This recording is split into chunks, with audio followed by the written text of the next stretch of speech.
Kulturna manifestacija Dana Zagrađa ove godine održana je po 17. put. Ta impresivna cifra opredijelila nas je i motivisala da vas upoznamo sa ovim jedinstvenim kulturnim događajem koji opstaje evo već skoro pune 2 decenije.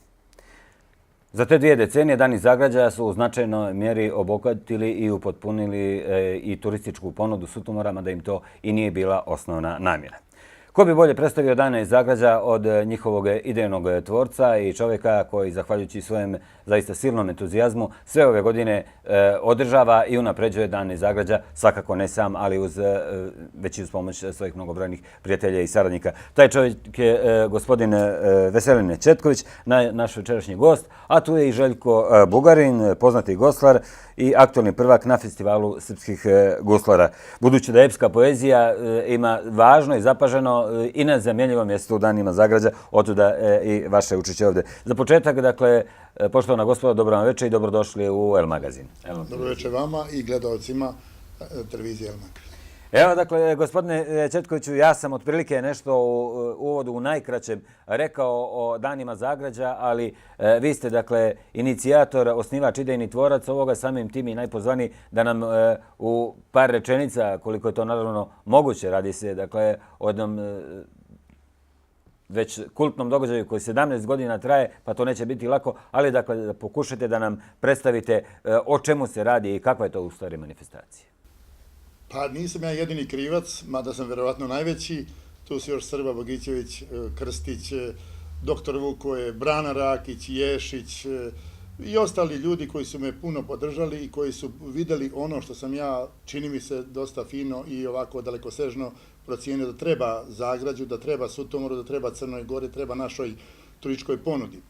A pravo da vam kažem, to je počelo više iz interesa da se naš narod u Zagrađu, zajedno sa svojim gostima i ljudima iz bara Sutomora i okolo, na neki način združi, da ne bude tamo nešto oko međe, da ne bude oko struje, oko nečega, nego da ti ljudi kroz te dane Zagrađa nađu motiv, da budu zajedno, da se primaknu jedni drugima, da se zbliže i da onda na neki način budu oni pravi komšije, a da to svoje ljubav i to svoje bratsko i komšijsko druženje prenesu na naše turiste, ponavljam, iz bara Sutomora, Podgorice, Kolašina, pa sve gore do Subotice ili dokle već. A trudili smo se da u Danima Zagrađa bude mnogo raznovrsnosti, tako da bude i pesnički večeri, i izložbe slika, vajarskih dela, turnir u šahu, turnir u malom fudbalu, turnir u košarci, igre bez granica na moru. Onda smo organizovali razna poklonička putovanja, krstarenja brodom po Skararskom jezeru, po Kotorskoj. Onda smo i humanisti, boga mi, da organizujemo sa društvenom dobrodeljice krvi iz bara jedan dan davanje krvi, jeli? Zatim imamo i za dani lepote, tako smo ga nazvali, a tih 2 dana, subota i nedjelja, obavezno to bude, biramo najlepšeg momka, devojku, dečaka, devojčicu, babu, mamu, tatu, džeda, sve živo biramo, tako da narod na neki način zabavimo, da im napravimo lijepa neka događanja, da ne bude to samo krevet, sunce i napred-nazad, nego da imaju neka događanja, da zapamte svoj boravak u Zagrađu, Sutomoru. Koliko ste uspjeli, dovoljno je vremena proteklo od tih pionirskih početnih koraka, 17 godina, u toj svojoj osnovnoj misiji da zbližite ljude jedne sa drugima, dakle da ih usmjerite ka pozitivnom razmišljanju. Čini mi se da po svemu ovome što ste rekli da ste u tome i tekako imali uspjeh. Evo, ja sam neki dan bio u Rijeci Crnojevića i naručimo piće i moj sin pita tata kad se mislimo vrćati u Zagrađe. A momak, konobar koji je tamo bio, kaže, jeste li vi čuli za Dane Zagrađa? Ja sam se oduševio, pravo da vam kažem, a to se dešava i dalje. Recimo, porodica iz Prokuplja koja godinama nije bila u Sutomoru, pitala me da li i dalje Dani Zagrađa opstaju. Ja sam prije 10 godina, za 10-godišnjicu, bio odlučio i javno rekao, i ovo, nažalost, ne nažalost ili na sreću porekao, da ću Dane Zagrađa prekinuti, da više ne mogu i tako dalje. I onda dođe ljeto, dođu ljudi, to što ste me pitali, sad kroz to odgovaram, i kažu, Veseline, nećeš vada odustati. I mene bude sramota, a i mislim da treba, i lijepo je, i bogato je, i raznovrsno je, i pomoću štapa i kanapa, i pomoću ljudi dobre volje, i stvaraca koje mi poznajemo, koje sam ja na neki način zadužio, koje poznajem, koje pratim. Ja ne znam kako, ja sve mislim da ne može i sam sebi kažem, Veselina sljedeće godine nema teorije, ali dođe ljeto, ja krenem, znam da hoću i da treba i nekako Bog pomogne i eto. Pregocu i Bog pomaže. Taman tako. Željko, gusle, poznato je njihovo mjesto u tradiciji i u kulturi, pogotovo ovog našeg podneblja i pogotovo dakle, u Crnoj Gori. Posljednjih pa godina, slobodno mogu reći, nisu baš nešto u prvom planu.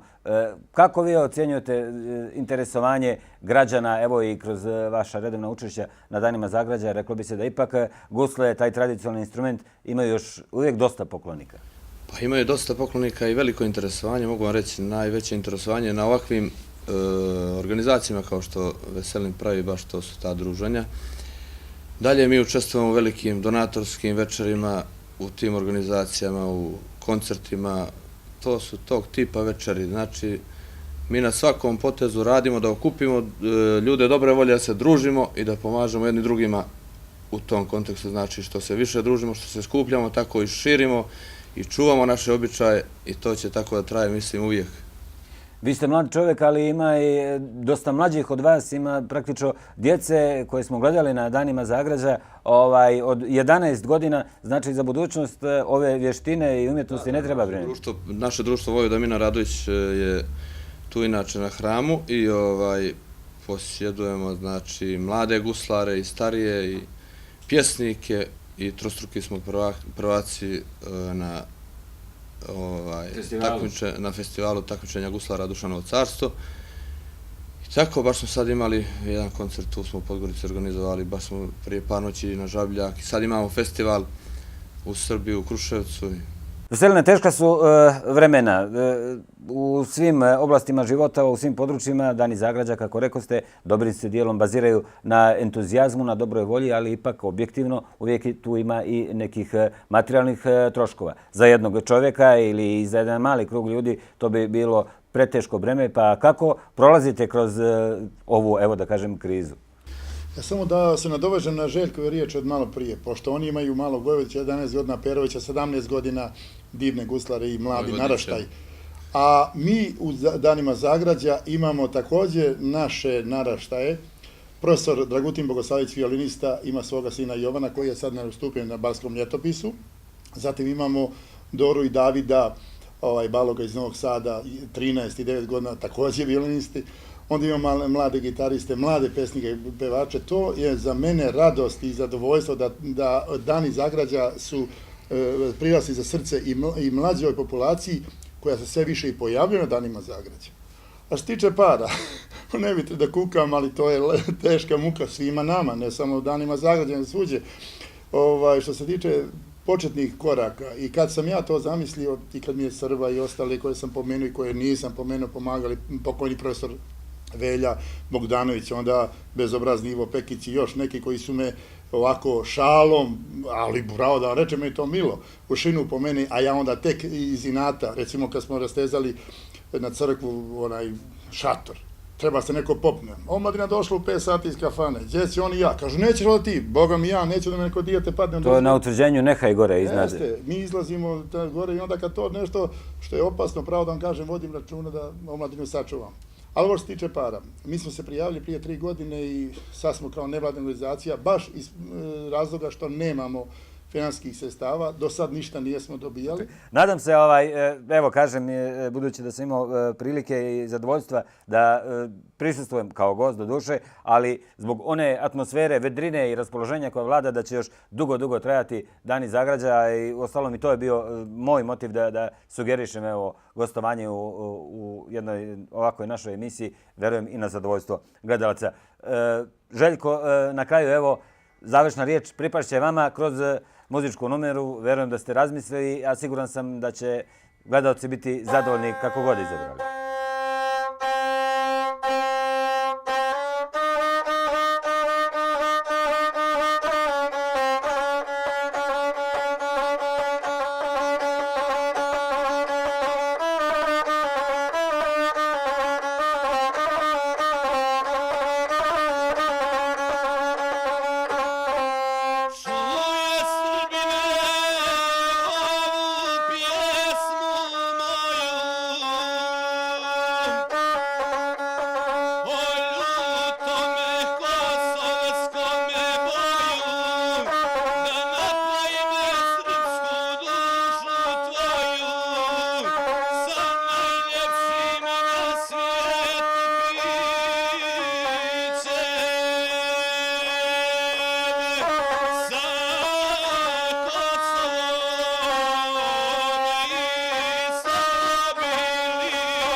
Omre